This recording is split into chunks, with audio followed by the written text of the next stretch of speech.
మీకా 5వ అధ్యాయము 2వ వచనాన్ని మనం చూద్దాము. బెత్లెహేము ఎప ఎపఫ్రాతా యూదా వారి కుటుంబములలో నీవు స్వల్పమైనను నా కొరకు ఇశ్రాయేలీయులను ఏలబోవువాడు నీలో నుండి వచ్చును. పురాతన కాలం మొదలుకొని శాశ్వత కాలము ఆయన ప్రత్యక్షమగుచుండెను. చూడండి ప్రియమైనటువంటి వారలారా, క్రీస్తు పుట్టుకను గురించి ప్రవచనము చెప్పబడి ఉంటూ ఉన్నది. ఆయన రాజరికం గురించి, ఆయన యొక్క విజయం గురించి ఈ యొక్క మీకాలో 5వ అధ్యాయంలో చెప్పబడుతూ ఉంటూ ఉన్నది. ఎవరి గురించి ఈ లేఖనము శాశ్వతమైనటువంటి విషయాలు గుర్తు చేయబడుతూ ఉంటున్నవి అని అంటే క్రీస్తును గురించి చెప్పబడుతూ ఉంటున్నవి. ఆయనకు మాత్రమే శాశ్వతమైనటువంటిది. అలాగునే ఆయన చిత్తం జరిగించినటువంటి వారందరికీ శాశ్వతముగా దేవుడు కృప చూపిస్తాడు. శాశ్వతమైన నిర్ణయాలు తీసుకుంటాడు. శాశ్వతమైన ప్రేమతో మనల్ని ప్రేమిస్తాడు అనేటటువంటి విషయాన్ని మనము లేఖనాలను మనం గుర్తు చేసుకుంటూ ఉన్నాం. అలాగునే ప్రసంగి 3వ అధ్యాయము 11వ వచనాన్ని మనం చూసినప్పుడు, ప్రసంగి 3వ అధ్యాయము 11వ వచనం.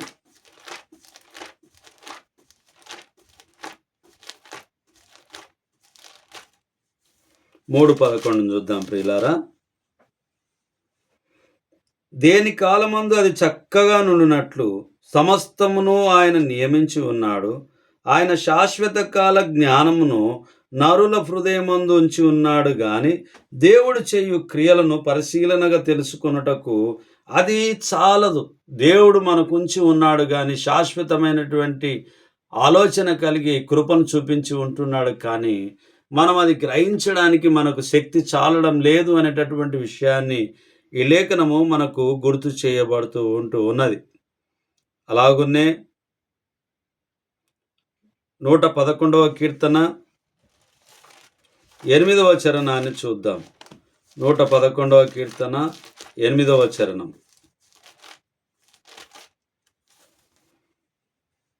అవి శాశ్వతముగా స్థాపింపబడి ఉన్నవి, సత్యముతోనూ యథార్థతోనూ అవి వేయబడి ఉన్నవి. సత్యమనగా క్రీస్తు, యథార్థత అనగా క్రీస్తు. దేవుని మాటల్ని మనం ప్రియులారా మనం ఆలోచన చేస్తే శాశ్వతమైనవిగా దేవుని చిత్తం మన పట్ల ఉంటూ ఉన్నది అనేటటువంటిది దేవుని వాక్యము గుర్తు చేస్తూ ఉంటూ ఉన్నది. అలాగున్నే 81వ కీర్తన 15వ చరణాన్ని చూద్దాం. 81:15. యెహోవాను ద్వేషించువారు వారికి లొంగుదురు. యెహోవాను ద్వేషించువారు వారికి లొంగుదురు. వారి కాలము శాశ్వతంగా నుండును. అతి శ్రేష్టమైన గోధుమలను అనుగ్రహించి నేను వారిని పోషించుదును. కొండ తేనెతో నిన్ను తృప్తిపరచుదును. ఇది మనకు కొంచెము అర్థమయ్యేటట్లా మళ్ళీ మనం చదువుకుందాం. ఈ విషయాన్ని మనం చూసినప్పుడు 81వ కీర్తన మనం చూసినప్పుడు 81లో ఇవ్వబడినటువంటి కార్యములలో శక్తిగల దేవుని ఆయన క్రియల నిమిత్తము స్తుతి చెల్లించుటకు ఆహ్వానం గురించి ఈ యొక్క 81వ కీర్తన మనకు చెప్పబడుతూ ఉంటూ ఉన్నది. ఇందులో మనం చూసుకున్నటువంటి వాక్య భాగాన్ని చూసినప్పుడు 8వ వచనాన్ని చూస్తే, నా ప్రజలారా ఆలకింపుడి, నేను నీకు సంగతి తెలియజేతును. అయ్యో ఇశ్రాయేలు, నీవు నా మాట వినిన ఎడల ఎంత మేలు.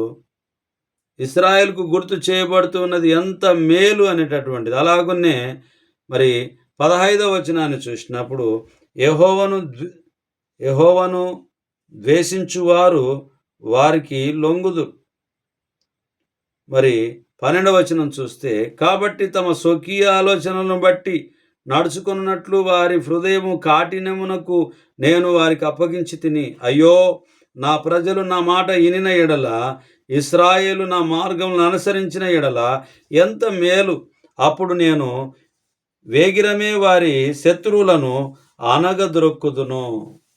కానీ ఇశ్రాయేలీయులు దేవుని మాట వినకపోవడం వలన దేవుని వాక్యం గుర్తు చేయబడుతున్నటువంటి విషయం ఏమిటి అని అంటే, వారు నష్టానికి వదిలిపెట్టాల్సినటువంటి సందర్భాలు అనేక సార్లు వస్తూ ఉన్నప్పటికీ దేవుడు శాశ్వతమైనటువంటి కృపను అనేకులకు ఆనాటి నుంచి ఈనాటి వరకు దేవుడు చూపిస్తూ మరి గుర్తు చేస్తూ వస్తూ ఉంటూ ఉన్నాడు ప్రియులారా. అలాగునే 9వ కీర్తన 7వ చరణాన్ని చూద్దాం.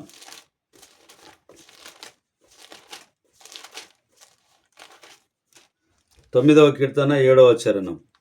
యెహోవా శాశ్వతంగా సింహాసనాసీనుడై ఉన్నాడు, న్యాయం తీర్చుటకు ఆయన తన సింహాసనమును స్థాపించి ఉన్నాడు.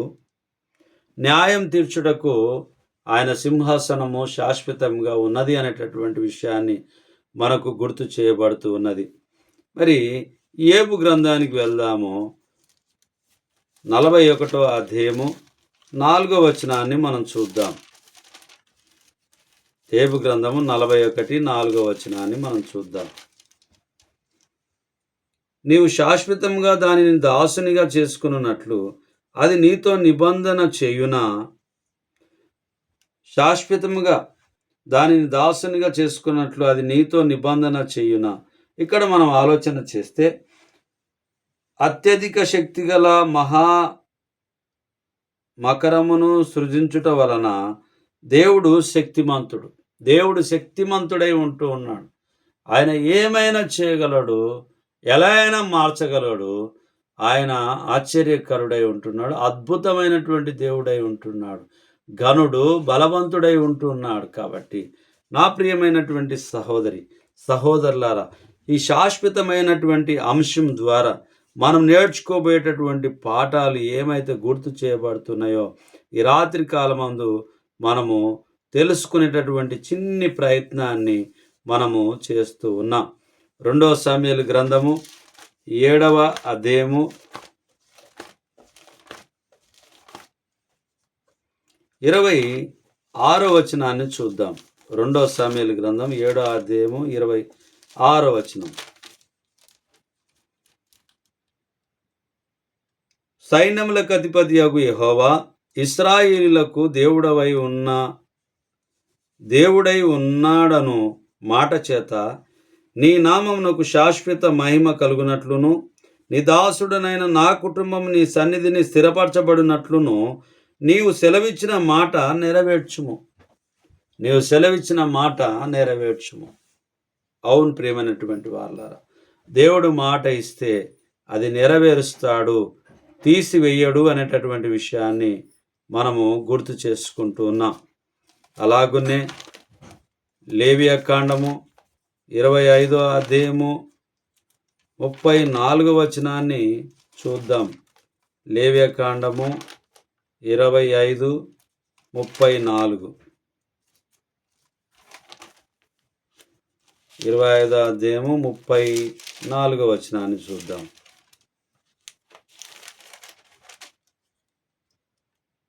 వారు తమ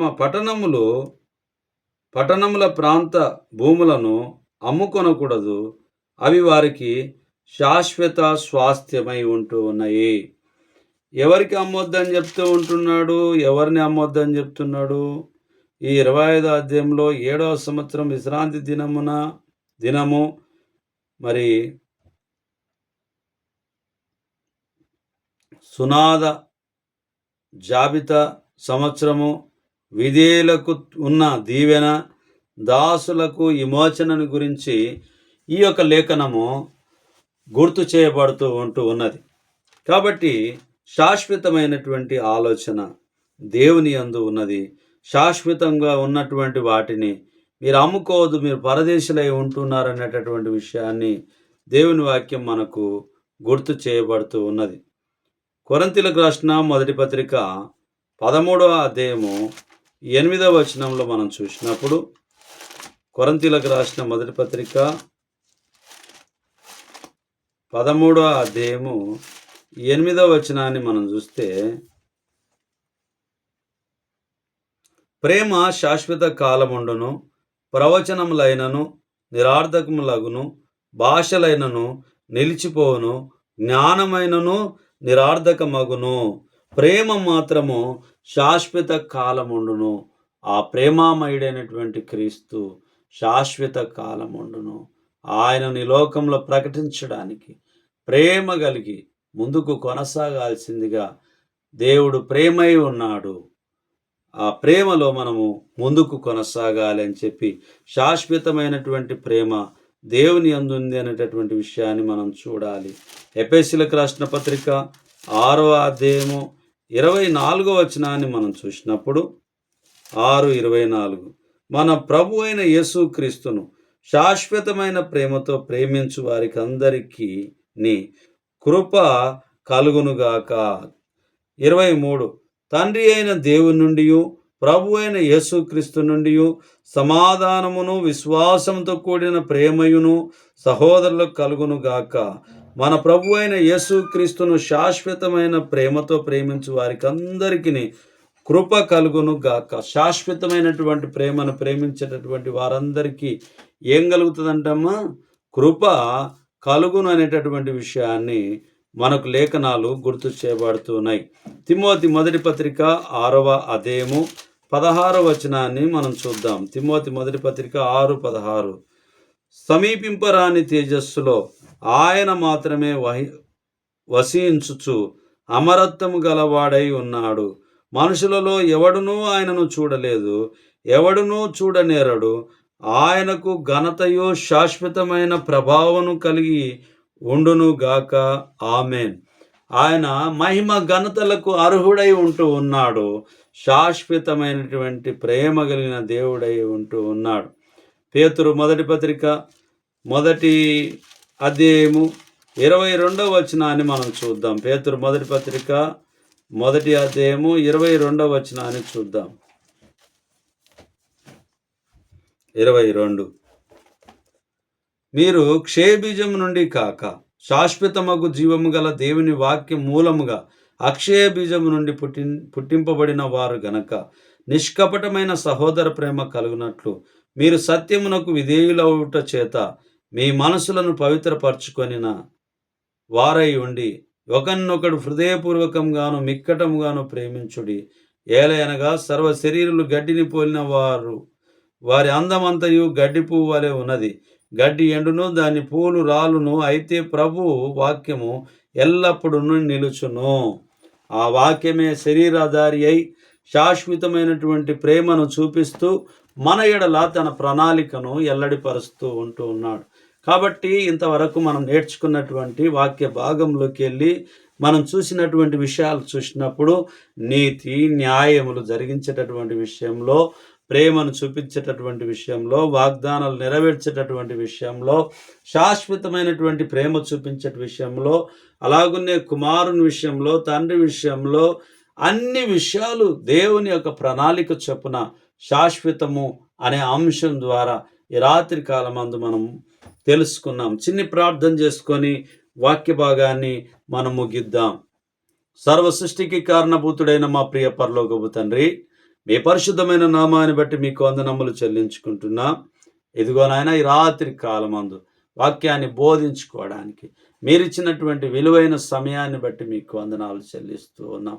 బోధించడమే కాకుండా ఆచరించేటటువంటి వారిగా, పాటించేటటువంటి వారిగా, ఆజ్ఞానుసారంగా ప్రకటించే వారిగా, దేవుని చిత్తం జరిగించులాగున మమ్మల్ని దీవించి ఆశీర్వదించమని వాక్యాన్ని వీక్షిస్తున్న మా ప్రియులందరినీ నాయన మీరు ప్రేమతో, శాశ్వతమైన ప్రేమతో నాయన వారిని ప్రేమించి దీవించి ఆశీర్వదించమని ఈ మనవులు మీ కుమారుడు, మా ప్రాణ రక్షకుడు నజరేయుడైన యేసుక్రీస్తు అతి పరిశుద్ధమైన నామంలో బ్రతిమాలి అడిగి వేడుకొని ప్రార్థించుతున్నాము తండ్రి. ఆమేన్. ఆమేన్. అందరికి ప్రభు నామమున వందనాలు.